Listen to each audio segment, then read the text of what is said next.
A Guerra dos Mascates foi basicamente uma disputa pelo controle político da capitania de Pernambuco, que era na época a mais importante do período colonial. E essa disputa envolve duas cidades importantíssimas, que era Olinda e Recife.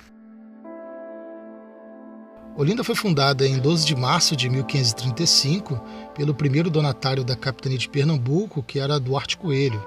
E ele escolhe esse nome em homenagem a uma personagem feminina de um livro de cavalaria muito lido por ele naquela época, chamado Amadis de Gaula. Mas existe na região ainda uma lenda que diz que quando Duarte da Costa olha aquela paisagem maravilhosa, por sinal, ele diz: ó, linda vista para se construir uma cidade, e desde então passou a ser chamado de Olinda, mas isso é apenas um mito não muito aceito ainda pela historiografia. O que interessa mesmo é que Olinda se tornou a maior produtora de açúcar do mundo e, consecutivamente, a cidade mais próspera da colônia. Já Recife era um simples povoado de pescadores que fazia basicamente parte de Olinda. Ela, na verdade, só se torna uma cidade significativa quando os holandeses invadem Pernambuco, lá por volta de 1630, e ao invés de ocupar Olinda, que era o centro administrativo, eles resolvem construir outras cidades, como Recife. Além disso, os holandeses acabam fazendo muitas obras, como construção de palácios, pontes e até mesmo o próprio porto de Recife.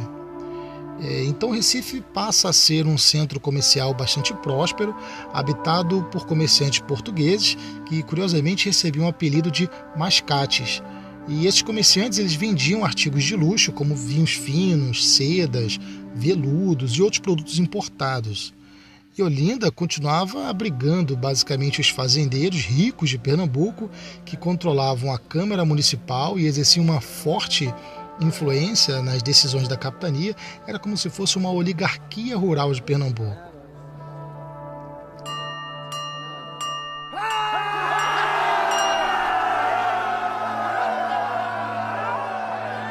Após 1654, quando os holandeses são expulsos de Pernambuco e o açúcar começa a perder o seu valor comercial, os fazendeiros de Olinda, eles consecutivamente passam a necessitar de empréstimo para continuar a produzir açúcar.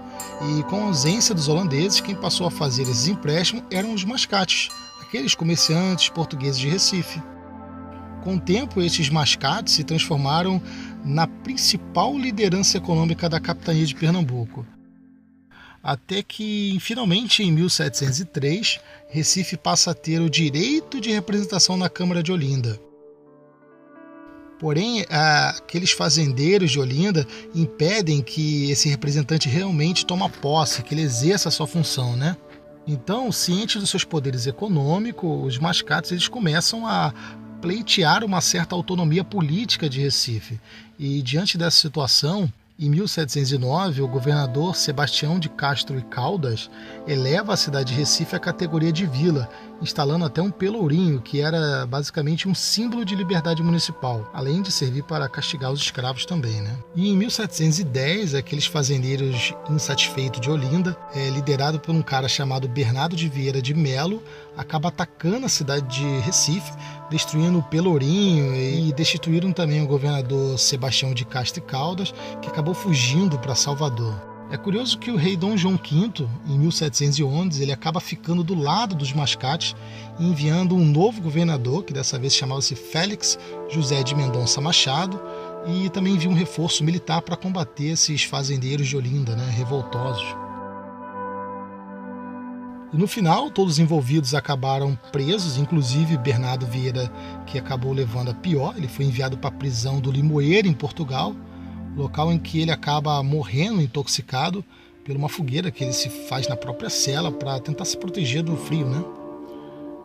E o curioso é que, para tentar apaziguar e evitar novos conflitos, o governador faz inicialmente um rodízio administrativo entre as duas cidades, Olinda e Recife. Essa foi mais uma revolta de caráter nativista e ela recebe esse nome por dois motivos básicos. Um, que os envolvidos de Recife era chamado de mascate, e o outro porque José de Alencar, esse grande escritor, escreve em 1873 um romance sobre esse assunto com o título de Guerra dos Mascates.